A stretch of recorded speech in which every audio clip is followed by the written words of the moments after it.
Assalamualaikum warahmatullahi wabarakatuh. Perkenalkan, nama saya Vivit Lestari dengan NIM 21010644044 dari Pertukaran Mahasiswa Merdeka Universitas Negeri Surabaya.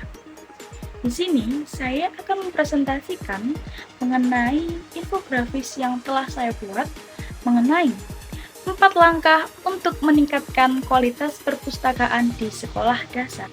Berikut merupakan infografis yang telah saya buat.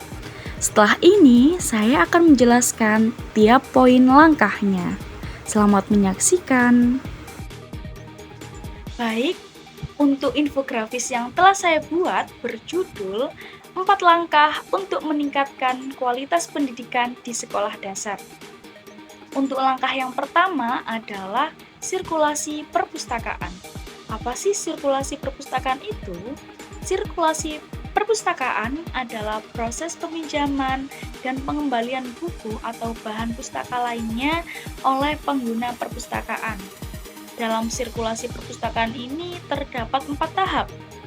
Yang pertama adalah menyediakan sistem pendaftaran anggota perpustakaan yang mudah dan cepat. Nah, contohnya adalah menggunakan kartu identitas sekolah peserta didik atau dengan membuat aplikasi online. Untuk tahap yang kedua adalah menetapkan aturan dan prosedur peminjaman dan pengembalian yang jelas dan tegas. Contohnya, bisa menentukan jumlahnya, jenis, lama peminjaman, serta sanksi bagi yang melanggar. Untuk tahap selanjutnya adalah meningkatkan kualitas layanan sirkulasi perpustakaan. Contohnya, menyediakan fasilitas yang memadai seperti komputer, barcode scanner, printer, rak buku, dan lain-lain. Untuk tahap yang terakhir adalah melakukan evaluasi dan monitoring terhadap kinerja sirkulasi perpustakaan. Misalnya, dengan membuat laporan statistik melalui survei kepuasan, kemudian memberikan saran dan masukan, dan lain-lain.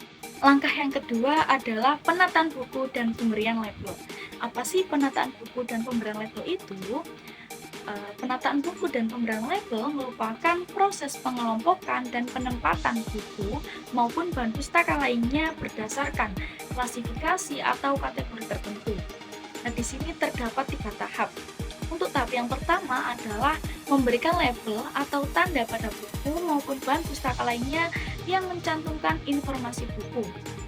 Baik itu informasi seperti nomor panggil, kemudian judul buku, pengarang, penerbit, tahun terbit, dan lain-lain. Untuk tahap yang kedua adalah menyusun buku atau bahan pustaka lainnya secara rapi dan sistematis di rak-rak perpustakaan, sesuai dengan nomor panggil atau kategori yang telah ditetapkan. Untuk tahap yang ketiga adalah melakukan inventarisasi atau pemeliharaan secara berkala terhadap koleksi perpustakaan. Baik itu melakukan stok off-name, kemudian membersihkan debu, memperbaiki kerusakan buku, dan lain-lain.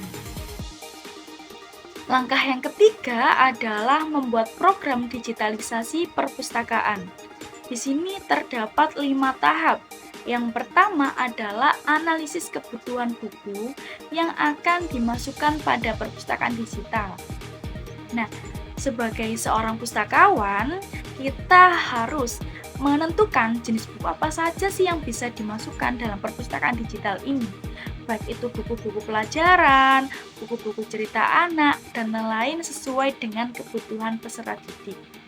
Kemudian kita juga harus menentukan berapa jumlah buku yang harus dimasukkan ke perpustakaan digital tersebut.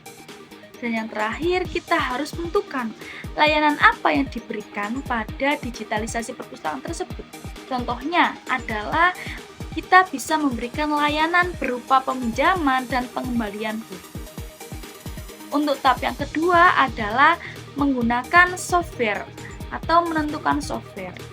Nah, contohnya kita bisa menentukan software bernama SLIMS, yang dimana software ini mudah digunakan dan memiliki fitur yang memadai. Untuk yang ketiga adalah digitalisasi buku dengan menggunakan scanner. Nah, buku-buku yang telah kita pindahkan di dalam digitalisasi perpustakaan ini, kita bisa melakukan scan menggunakan scanner, yang dimana data base buku-buku itu akan di-scan dan dimasukkan ke software. Untuk tahap yang keempat adalah pelatihan pengguna. Pelatihan ini diberikan kepada guru dan siswa tentang cara menggunakan perpustakaan digital. Pengguna ini diberikan akses ke perpustakaan digital melalui komputer di perpustakaan sekolah. Dan yang terakhir adalah tahap evaluasi. Nah, evaluasi ini dilakukan di setiap semester atau waktu yang sudah ditentukan, yang dimana bertujuan untuk mengetahui kekurangan, kelebihan dari program digitalisasi perpustakaan ini, yang diharapkan mampu meningkatkan kinerja dari perpustakaan digital. Langkah yang terakhir adalah membuat program kegiatan perpustakaan, yang dimana merupakan proses merencanakan dan melaksanakan kegiatan-kegiatan yang bertujuan untuk meningkatkan minat dan kunjungan peserta didik ke perpustakaan. Di sini terdapat 5 program yang dapat kita lakukan. Yang pertama adalah program membaca buku bersama. Nah, diharapkan program membaca buku bersama ini mampu menyediakan buku-buku yang menarik dan sesuai dengan minat peserta didik. Dan diharapkan juga mampu memberikan waktu khusus untuk membaca buku bersama di perpustakaan. Untuk program yang kedua adalah lomba perpustakaan. Program ini bisa berupa seperti karya tulis, kemudian perlombaan mading, dan perlombaan lainnya. Nah, pada perlombaan perpustakaan ini juga bisa diberikan hadiah khusus untuk mereka yang menang dalam perlombaan ini. Untuk program yang ketiga adalah kunjungan kelas. Nah, kunjungan kelas ini mengadakan di setiap kelas, yang dimana programnya ini memperkenalkan fasilitas dan koleksi buku yang ada di perpustakaan sekolah dan memberikan penjelasan tentang bagaimana cara meminjam buku, bagaimana cara mengembalikan buku, dan layanan-layanan yang sudah disediakan di perpustakaan. Untuk program selanjutnya adalah diskusi buku. Nah, diskusi ini bisa diadakan dengan tema tertentu dan menyediakan buku-buku yang sesuai dengan tema diskusi. Dan program yang terakhir adalah kegiatan kreatif. Nah, kegiatan kreatif ini bermacam-macam. Bisa kegiatan membuat buku cerita, kemudian membuat mading, membuat poster tentang perpustakaan, dan menyediakan bahan-bahan untuk digunakan dalam kegiatan program perpustakaan. Baik, mungkin itu saja yang dapat saya sampaikan mengenai penjelasan infografis yang berjudul 4 langkah untuk meningkatkan kualitas perpustakaan di sekolah dasar. Saya berharap dengan penjelasan tadi mampu meningkatkan wawasan dan pengetahuan kita semua. Mohon maaf apabila ada tutur kata yang kurang berkenan. Saya akhiri. Wassalamualaikum warahmatullahi wabarakatuh.